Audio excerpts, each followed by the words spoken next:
The emergency alarm echoed through the massive halls of the Galactic Council building. Ambassador HFY rushed down the crystal corridors, his four arms moving quickly as he tried to understand what was happening. The message had been simple, but confusing. All human representatives missing. Emergency session called. HFY entered the great meeting chamber where hundreds of seats formed a perfect circle. Each seat was designed for different alien species. Some tall, some short, some needing water, others requiring different air mixtures. But 17 seats in the human section sat completely empty. "Where are they?" asked Chancellor Voss, his blue skin turning darker with anger. The Altarian leader stood nearly 3 meters tall and was used to getting answers quickly. "The humans were supposed to present their trade proposals today."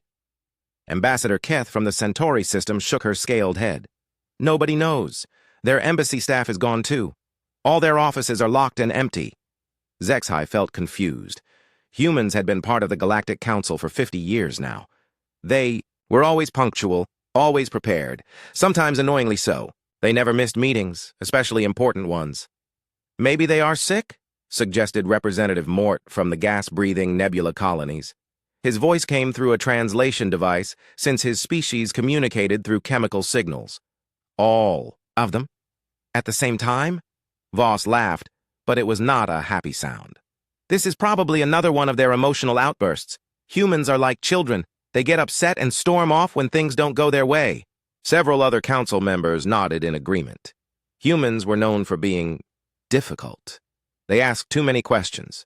They wanted to change things that had worked fine for thousands of years. They complained about being treated as junior partners, even though they had only joined the galactic community recently. Dr. Kellish, a scientist from Centauri Prime, raised her hand. "I tried to contact the Human Research Station on Kepler 442b this morning. No response. The communication array seems to be working, but nobody answered." "They're probably having a meeting," said Voss with a wave of his large hand. "Humans love their meetings." But as the hours passed, more reports came in. The human colony on New Terra wasn't responding to calls. The human mining operation in the asteroid belt had gone silent. Even individual human traders and diplomats throughout the galaxy seemed to have vanished. Trade Minister Yalith stood up slowly. She was from an old species that moved very carefully and spoke even more carefully. "My staff has been checking trade records. Human ships left dozens of ports yesterday, all at the same time, all heading toward the outer rim." The chamber fell, quiet. That was strange. Humans had businesses and homes throughout the galaxy. Why would they all leave at once? "Check their home system," ordered Voss. "Send a message to Earth." The communication officer, a small green creature with large eyes, worked at his console for several minutes. Finally, he looked up with confusion written all over his face. "Sir, Earth is..." There's no response. All communication satellites are active, but nobody is answering. HFY felt a cold feeling in his stomach. Something was very wrong. Over. The next few days, investigation teams found more disturbing facts. Human embassies throughout the galaxy had been quietly closed, not abandoned, closed.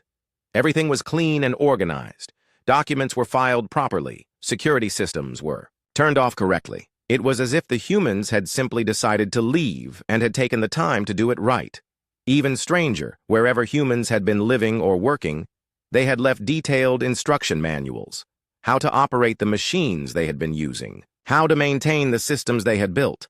How to continue the projects they had started. Everything was written in perfect galactic standard language. "It's like they were planning this," muttered Ambassador Keith as she read through a manual left at a human agricultural station. "They didn't just leave. They prepared to leave." The Galactic Council tried to contact human ships, but the few they found were already at the very edge of known space. The pilots were polite but firm. They were going home, they said. They thanked the Council for 50 years of cooperation. They wished everyone well. Then the ships disappeared into dark space beyond the galaxy's edge, and all contact was lost. Chancellor Voss called it good riddance in public, but privately he was worried. Humans had been involved in almost every major project in the galaxy. They had helped design new ships, improved communication systems, and solved countless technical problems. What would happen to all those projects now? They'll be back, Voss told the council during an emergency session. Humans need us more than we need them. They're a young species. They don't have the knowledge or resources to survive on their own in dark space. Many council members agreed. Humans were clever, yes, but they were also new to galactic civilization. They relied on trade with other species for many resources. They used council-designed faster-than-light travel. They lived on worlds that other species had helped them terraform. Give them a few months, suggested Trade Minister Yalith. They'll come back when they get hungry or when their ships break down. Humans are emotional creatures. They make decisions quickly and regret them just as quickly. But HFY wasn't so sure. He had worked closely with humans for many years. They were emotional, yes, but they were also very logical. They didn't make big decisions without thinking them through carefully. If they had all decided to leave at the same time, they must have had a very good reason. He decided to visit the abandoned human embassy. The building was still powered, still clean. The gardens were being maintained by automated systems. But it felt empty in a way that made HFY's skin crawl. In the ambassador's office, he found a simple note on the desk. It was written in HFY's own language, in handwriting he recognized as belonging to Ambassador Sarah Chen, the chief human representative. Thank you for 50 years of friendship and cooperation, the note said. We have learned much and hope we have given something useful in return. We are sorry to leave without a proper goodbye, but we felt it was time to move on. We wish you all the best in your future endeavors. Please take care of each other. It was signed simply, Humanity. HFY read the note 3 times, but it didn't answer any of his questions. It only made him more worried. The note sounded final, not like a temporary departure, like a real goodbye. As he left the empty embassy, HFY wondered if the council was making a mistake by not trying harder to bring the humans back. But Chancellor Voss had made it clear the council would not beg. If humans wanted to leave, that was their choice. The galaxy was big enough without them. But as HFY walked through the empty corridors of the human embassy, with its dark offices and silent communication rooms, he couldn't shake the feeling that the galaxy had suddenly become much larger and much lonelier than it had been just a few days ago. Outside, the stars looked the same as always. But somehow, everything felt different. 3 months after the humans disappeared, Dr. Kellish was having the worst day of her career.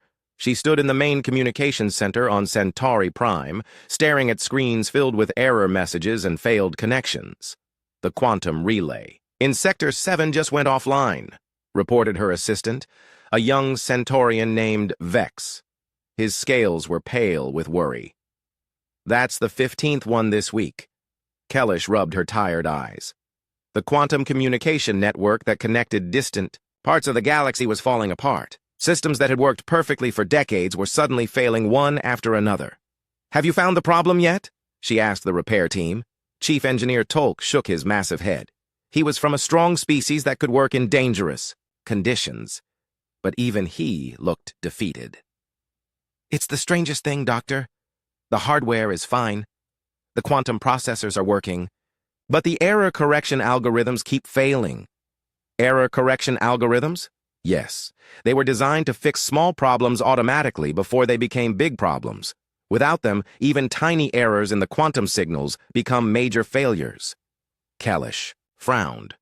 Who designed those algorithms? Tolk checked his records. According to the files, humans. Dr. James Wright and his team developed them about 20 years ago. They said the old systems were inefficient and unstable. A cold feeling crept up Kellish's spine. Are there backup systems? There are, but they're much simpler. They can only handle about 1/10 of our current communication traffic. Across the galaxy, similar problems were appearing everywhere. On Vega Prime, the food distribution system had collapsed completely. Millions of people were going hungry because the bio-optimization programs that controlled crop growth had stopped working. The plants are growing wrong, explained Agricultural Minister Feth to an emergency meeting of vegan officials. The yield is terrible. The nutritional content is poor. We might have famine by the end of the year. What happened to the bio-optimization system? It's still running, but it's not working properly. The growth patterns are all wrong. Feth pulled up holographic displays showing withered crops and failed harvests. We've been using human-designed improvements for 30 years. They increased our food production by 400%. But now those improvements have stopped working. Can we fix them? We're trying, but the human code is incredibly complex. We understand maybe 20% of what it does. The rest is like magic to us. Similar stories were emerging from every corner of the galaxy. The Krastos hegemony reported that their weather control systems were malfunctioning. Storms that should have been redirected away from populated areas were instead growing stronger and causing massive damage. The Altarian orbital cities were experiencing power fluctuations. Their fusion reactors, originally Altarian designs, had been optimized by human engineers decades ago. Now those optimizations were failing, and the cities were running on emergency power. Trade routes that had operated smoothly for centuries were becoming dangerous. Navigation beacons were going offline. Automated safety systems were failing. Ships were getting lost in space or arriving days late because the complex route optimization programs no longer worked. Chancellor Voss called an emergency session of the Galactic Council. The Great Chamber was fuller than it had been in months, but the 17 empty human seats seemed to draw everyone's attention. "This is clearly sabotage," Voss declared, his blue skin dark with anger. "The humans must have sabotaged our systems before they left." But Dr. Kellish had spent weeks studying the failures, and she had a different theory. She stood up slowly, knowing her words would not be welcome. "Chancellor, I don't think this is sabotage. I think this is withdrawal." "What do you mean?" Kellish activated a holographic display showing system failures throughout the galaxy. "Look at the pattern. These aren't random failures or malicious attacks. The systems are reverting to their original specifications." The chamber fell silent as representatives studied the data. "For 50 years, humans have been improving our technology. Small improvements, usually. Better algorithms here, more efficient. Processes there. We hardly noticed because the improvements were gradual and seemed minor." She highlighted different sections of the display. "But those small improvements added up. Our communication networks could handle 10 times more traffic. Our food production was 4 times higher. Our power systems were twice as efficient. Our transportation was faster and safer. So the humans didn't sabotage anything. They just took back their improvements. They reverted everything to the way it was before they helped us." Trade Minister Yaleth spoke up from her section. "That's impossible. Those improvements were integrated into our systems. You can't just remove them." "Actually, you can, if you're careful and methodical, if you understand exactly how everything works together." Kellish pulled up more technical data. "I've been studying the human modifications to our quantum communication system. They're incredibly elegant. Each improvement is designed to work with the original system, but also to be removable without damaging anything." "You're saying they planned this from the beginning?" "I'm saying they're much better engineers than we realized. They didn't just improve our systems randomly. They studied them carefully, understood them completely, and then made improvements that could be safely removed if necessary." The implications hit the chamber like a physical blow. If humans had been this careful, this thorough, it meant they had always known they might leave someday. It meant their 50 years of cooperation might have been temporary. A learning experience, perhaps. Ambassador Zexhai found his voice. "How much of our technology relies on human improvements?" Dr. Kellish's answer was quiet but clear. "All of it. Every major system in the galaxy has human modifications, some small, some large, but all of them important. Can we replace their improvements with our own? Given enough time, maybe. Some of them. But it would take decades to understand what they did and longer to develop our own alternatives. In the meantime, our civilization is slowly collapsing." The chamber erupted in angry voices. Some representatives demanded immediate action to bring the humans back.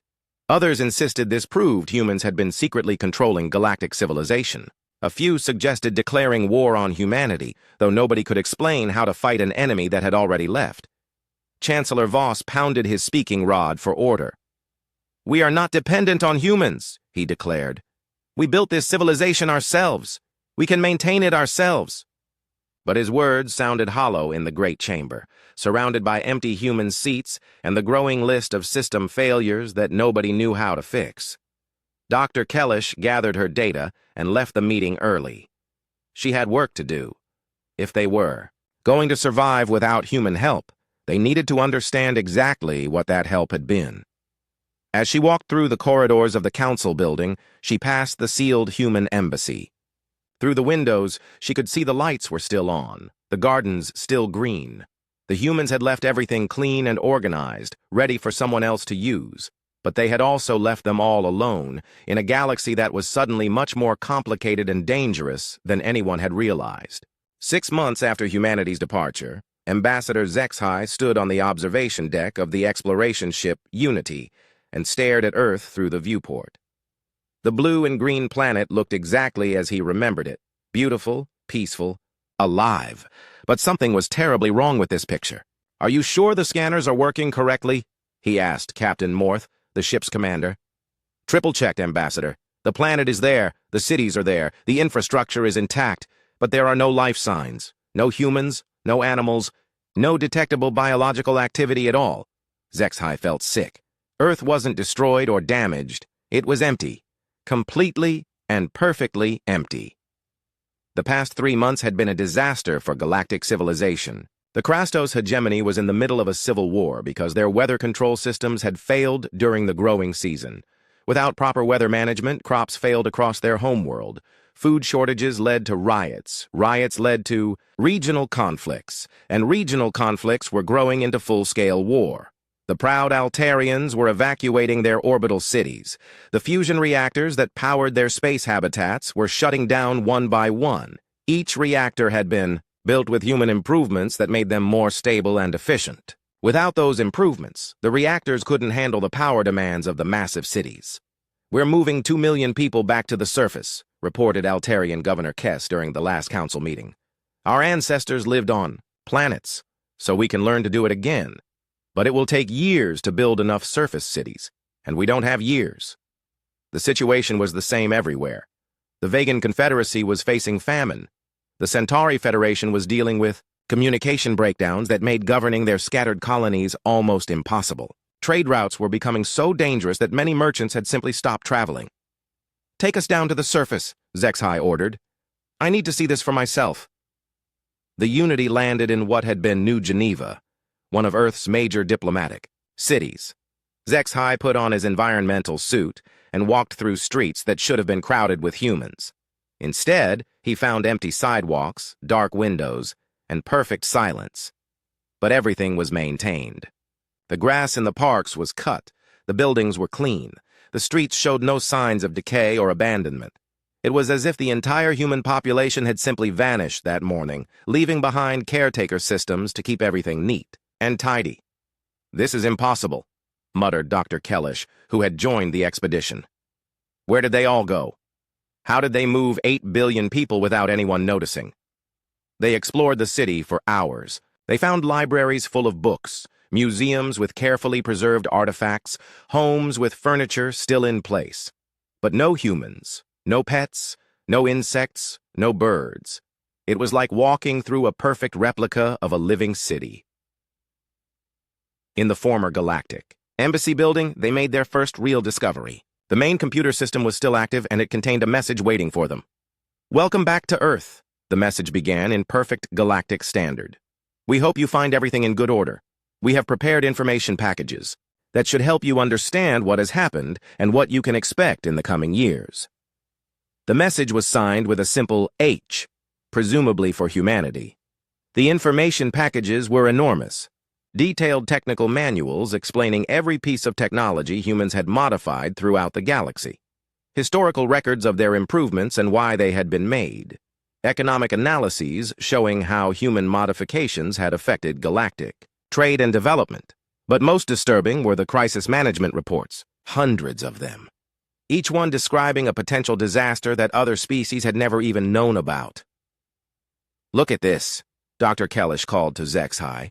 She was reading a report dated just 5 years ago. There was going to be a major solar flare from the Altarian sun that would have destroyed their orbital cities. The humans prevented it by making tiny adjustments to the solar magnetic field. HFY found another report. Space-time fluctuations near the Vegan homeworld that could have caused their star to go supernova, prevented by careful gravitational adjustments using modified mining equipment. The reports went on and on. Asteroid collisions prevented by barely noticeable course corrections. Plague outbreaks stopped by introducing beneficial mutations into local ecosystems. Unstable wormholes stabilized by precise energy manipulations. We've been living in a garden, HFY said quietly. The whole galaxy has been a carefully maintained garden, and we never even knew it. Dr. Kellish pulled up a star map showing human intervention sites throughout the galaxy. There were thousands of them. They weren't just improving our technology.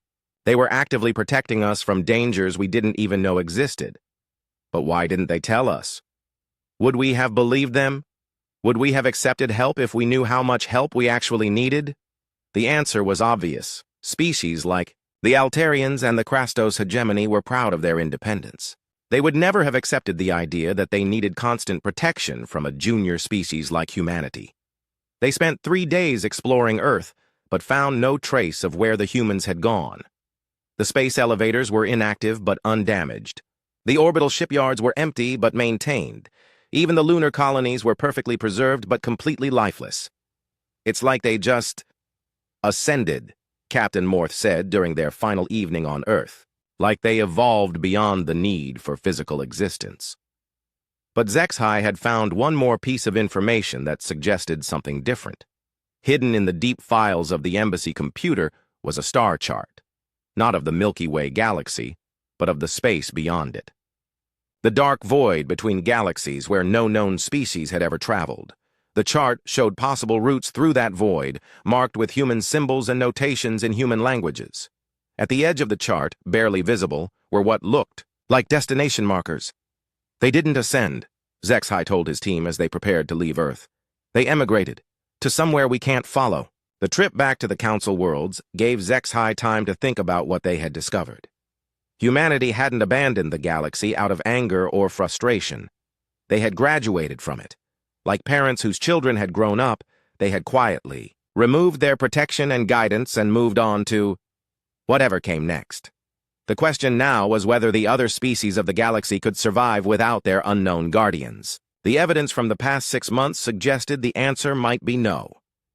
When the Unity docked at Council Station, HFY was met by emergency messages from across the galaxy. 3 more star systems had experienced critical failures. The nebula. Colonies were reporting that their atmospheric processors were breaking down. The mining operations in the Outer Rim were dealing with equipment failures that made their work impossible. Without human intervention, the galaxy was falling apart faster than anyone had predicted. As HFY walked through the corridors of the Council building, past the still empty human seats, he wondered if it was already too late to ask for help. And if it wasn't too late, whether humanity would even want to help species that had never understood or appreciated what they had been given. The garden was dying, and the gardeners were gone. Captain Admiral Torth stood on the bridge of the massive exploration vessel, Last Hope, and watched the edge of the galaxy grow smaller behind them. For the first time in recorded history, a Council fleet was leaving the Milky Way entirely, heading into the dark void between galaxies. "Are you sure about this, Admiral?" asked his navigation officer, a nervous Centaurian named Kev. "No one has ever traveled this far from home. We don't even know if our ships can survive in deep void." Torth nodded grimly. "We don't have a choice. The galaxy is dying, and the humans are the only ones who might know how to save it." It had taken 8 months to organize the expedition. 8 months during which galactic civilization continued to crumble. The Altarian orbital cities were now completely abandoned. The Vegan food crisis had spread to 12 other systems. The Krastos Civil War had expanded into 3 neighboring sectors. But the worst part was the cascade failures. Each system that broke down put more stress on the remaining systems, causing them to fail faster. Dr. Kellish estimated they had maybe 2 years before critical infrastructure collapsed entirely. "Reading something on long-range sensors," reported the sensor operator. "It's big." Torth moved to the sensor station and looked at the display. In the endless darkness of intergalactic space, there was a cluster of lights. Artificial lights. How big is big? Admiral, it's the size of a small moon. As they got closer, the structure became clearer. It wasn't a ship or a station, it was a city. A massive, impossible city floating in the void between galaxies, with no sun to warm it and no planet to support it. Yet it was clearly inhabited, glowing with millions of lights and showing signs of active life. "How is this possible?" whispered Dr. Kellish, who had insisted on joining the expedition. "How do they have power? How do they have atmosphere? How are they even alive out here?" "Unknown energy signature," reported the chief engineer. "It's not fusion, not antimatter, not anything in our databases. It's like they're pulling energy directly from empty space." As they approached the city, they detected other structures. Smaller settlements scattered throughout the void, connected by streams of light that moved faster than their ships could track. An entire civilization living in the darkness between galaxies. "Incoming transmission," announced the communications officer. It's in Galactic Standard." The main screen flickered to life, showing a human face. A woman with gray hair and tired but kind eyes. She looked older than any human Torth had ever seen, but there was something ageless about her expression. "Welcome to Haven Station," she said with a slight smile.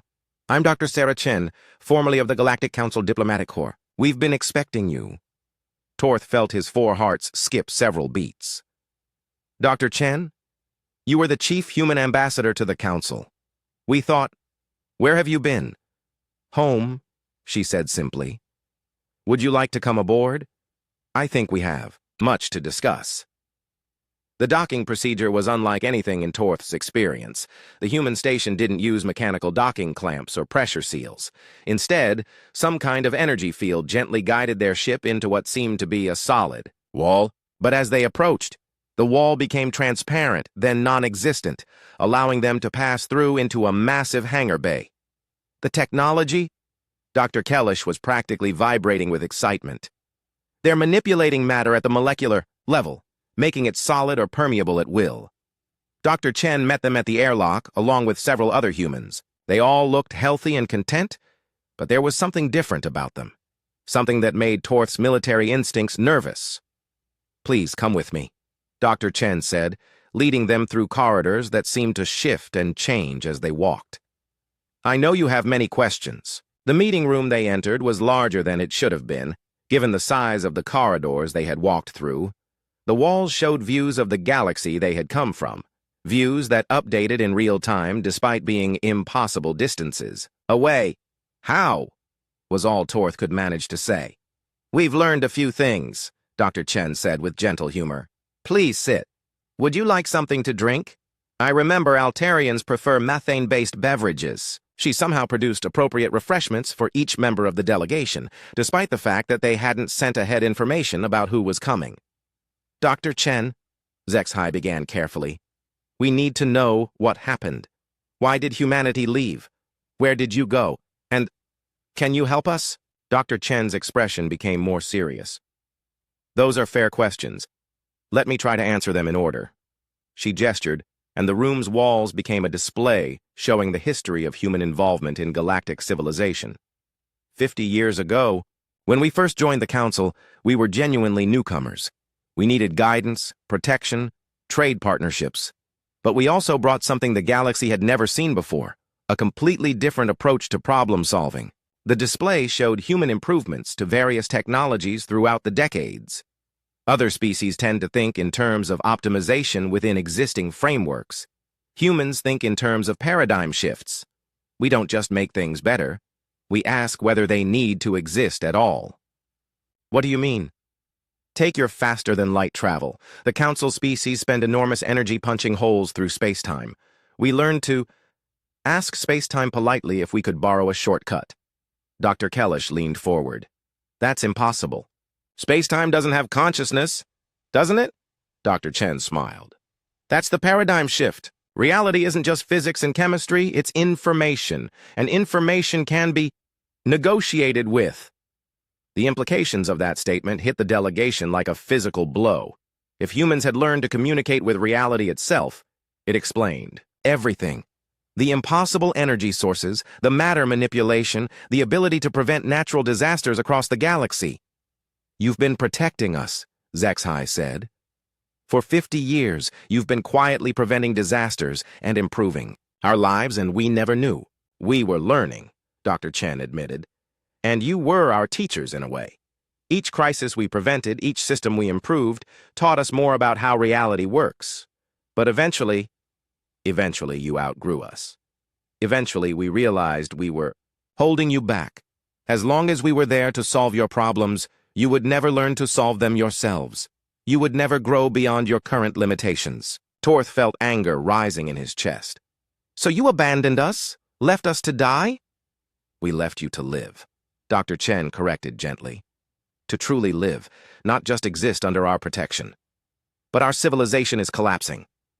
Yes, and that's forcing you to ask new questions, isn't it? Instead of wondering how to maintain old systems, you're starting to wonder if those systems are the right approach at all. Dr. Kellish spoke up. The quantum communication network. We've been trying to fix the error correction algorithms, but what if? What if we don't need quantum communication at all? Dr. Chen nodded approvingly. Now you're thinking like a human. But people are dying, HFY protested. Wars, famines, system failures. Growing pains, Dr. Chen said sadly. We went through the same thing. The transition from a Type 1 civilization to a Type 2 civilization is always painful, but it's necessary. Type 2? A civilization that can manipulate reality itself, not just matter and energy. It's the next step in evolution, and every species has to take it alone. We can't take it for you. Captain Admiral Torth stood up, his frustration boiling over. So you won't help us at all? Dr. Chen's expression became compassionate. We can't solve your problems for you anymore. But we can offer guidance.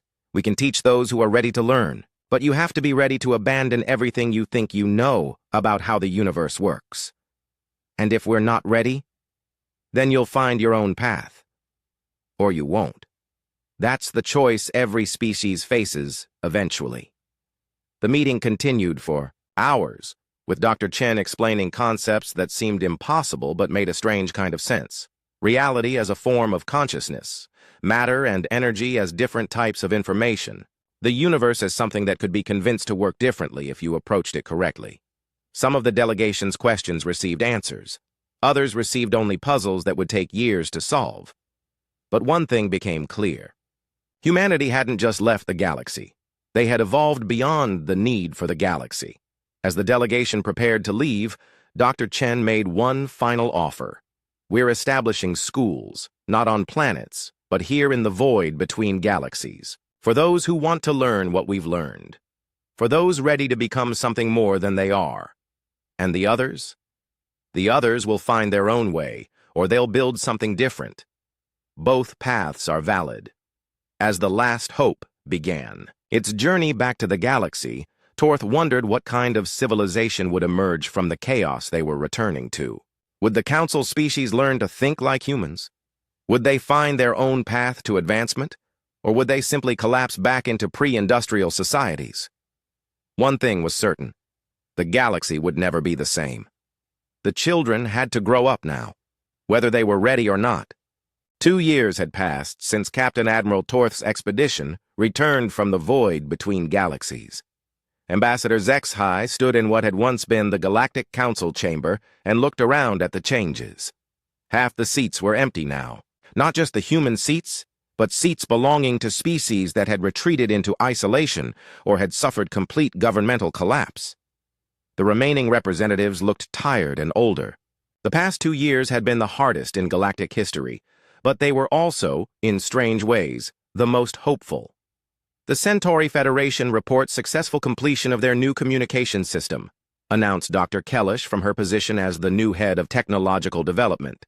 It's not quantum-based. They're using what they call reality resonance patterns, direct information transfer through space-time manipulation. Murmurs of amazement filled the chamber. The Centaurians had been one of the first species to send representatives to the human schools in deep space. When their delegation returned 18 months ago, they had started rebuilding their entire technological base from scratch. How does it work? Asked Governor Kess of the Altarians. We don't fully understand it yet, Dr. Kellish admitted.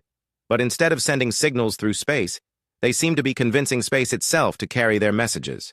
The communication is instantaneous across any distance, and it doesn't require any physical infrastructure. Zexhai smiled despite himself. The old Galactic Council would have spent months demanding technical specifications and safety reports before even considering such a system. The new council had learned to accept that some advances required trust and experimentation rather than complete understanding. "What about the vegan food crisis?" asked Trade Minister Yalith. "Resolved," reported agricultural specialist Nex, a young vegan who had also studied with the humans. "We stopped trying to optimize crop yields and started asking the plants what they needed. It turns out that with the right communication protocols, agricultural systems can become self-managing. Our current food production is 600% higher than before the crisis, and it requires almost no technological input."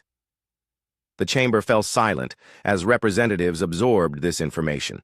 Talking to plants had once seemed like primitive superstition. Now it was cutting-edge science. But not every species had embraced the new paradigm. The Krastos hegemony had refused all contact with human teachers and had instead doubled down on traditional methods. Their civil war was now in its third year, and their homeworld was barely habitable. The Outer Rim Confederation had declared that any species practicing reality manipulation would be considered hostile and banned from their territory. "Some will adapt, others won't," Dr. Chen had warned during Zexhai's last visit to the human schools. "That's normal. Evolution isn't uniform." Zexhai had spent 6 months in the void, learning concepts that still made his head hurt. The humans hadn't just learned to manipulate reality, they had learned to think of themselves as part of reality rather than separate from it. It was a shift in perspective that some minds could make and others simply couldn't. Ambassador Zexhai called Chancellor Voss from his section. The Altarian leader looked much humbler than he had 2 years ago. His people's orbital cities were gone, but they had built something new. Floating cities that existed partially in normal space and partially in what the humans called conceptual space. They were more beautiful and more efficient than the old cities, but they required a completely different way of thinking about architecture and engineering. "Yes, Chancellor? Have you given more thought to our proposal about the Council's future?" Zexhai nodded. This was the big question they had been avoiding for months. The old Galactic Council had been designed around the idea of separate species cooperating while maintaining their independence, but the new paradigm made such boundaries meaningless. "I've discussed it with our human advisors," Zexhai said carefully. "They suggest we stop thinking of this as a government and start thinking of it as a learning community." "What does that mean, practically?" "It means species that want to advance together can do so. Species that want to maintain traditional approaches can do that too. But we stop pretending there's one path forward for everyone." Trade Minister Yalith raised her hand. "What about trade? What about mutual defense? What about all the practical things governments do?" Dr. Kellish answered this one. "Trade becomes less important when you can manipulate matter directly. Mutual defense becomes less relevant when you can negotiate with reality itself to avoid conflicts. Most of the practical functions of government are based on scarcity and conflict. If you eliminate those, you eliminate the need for traditional government," finished Zexhai. It was a radical idea, but the past 2 years had been full of radical ideas. Some had worked brilliantly. Others had failed spectacularly. But they were learning that failure was often more educational than success. "I propose we restructure as the Galactic Learning Network," Zexhai continued. "Open membership for any species that wants to participate. No central authority, no binding regulations, just shared knowledge and voluntary cooperation." The vote was closer than Zexhai had expected, but it passed. The Galactic Council officially dissolved itself and reformed as something that had never existed before, a truly voluntary association focused on growth rather than control.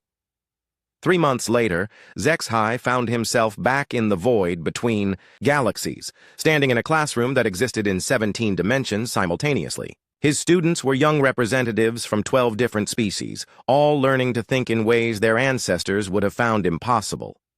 "Today we're going to practice basic reality negotiation," announced the instructor, a human woman, who looked about 30, but claimed to be over 200 years old. "Remember, You're not forcing reality to change. You're asking it politely and offering something in return. HFY watched his students, including his own daughter, attempt to convince a block of metal to become transparent. Most failed, but a few succeeded, and one young Centaurian managed to make her block phase in and out of visibility like a heartbeat. "Very good, Kira," the instructor said. "You're beginning to understand that matter is just crystallized possibility. With practice, you'll be able to work with much more complex possibilities." After class, HFY walked through the corridors of the school, marveling at architecture that changed based on the needs and moods of its occupants. He passed gardens where plants from 100 worlds grew in harmony, tended by students learning that biology was just another form of information processing.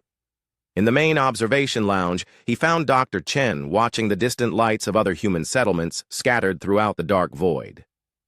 "How many of you are there now?" he asked, joining her at the viewing window. "About 12 billion, she said, scattered across thousands of settlements. We've found that small communities work better for this level of development. Too many reality manipulators in one place can create interesting conflicts." "Are you happy with how things are going?" "With how we're developing?" Dr. Chen smiled.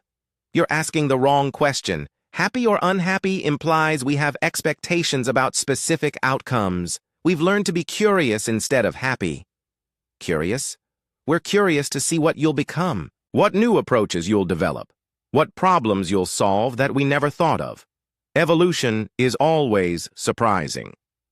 Through the viewing window, HFY could see the distant glow of the Milky Way galaxy. Home seemed very far away, but also very small. He thought about his daughter, learning to negotiate with reality itself. He thought about the species that had chosen to advance and those that had chosen to remain traditional. He thought about the future that was rushing toward them all. "Dr. Chen, do you think we'll ever catch up to humanity? Become equals again?" "You're thinking about it wrong," she said gently. "There is no catching up. There's no final destination where everyone arrives and stops growing. There's just more. Always more to learn, more to become, more to discover." "So, this isn't the end of our story? This isn't even the beginning of your story. This is just the moment when you realized you could have a story at all." Years later, when HFY had become an instructor himself, teaching reality manipulation to species that hadn't even existed when humanity left the galaxy, he would remember this conversation. He would remember the feeling of standing in the void between galaxies, looking back at the small, bright spiral of home, and understanding for the first time that the universe was infinitely larger and stranger and more wonderful than he had ever imagined. The Galactic Council was gone, dissolved, into something that didn't need councils or governments or any of the old structures. In its place was something new, a network of minds learning to dance with reality itself, guided by humanity's patient teaching, but following their own unique paths toward whatever came next. And in the dark space between galaxies, where impossible, cities floated in fields of pure possibility, the dance continued, growing more complex and beautiful with each passing day.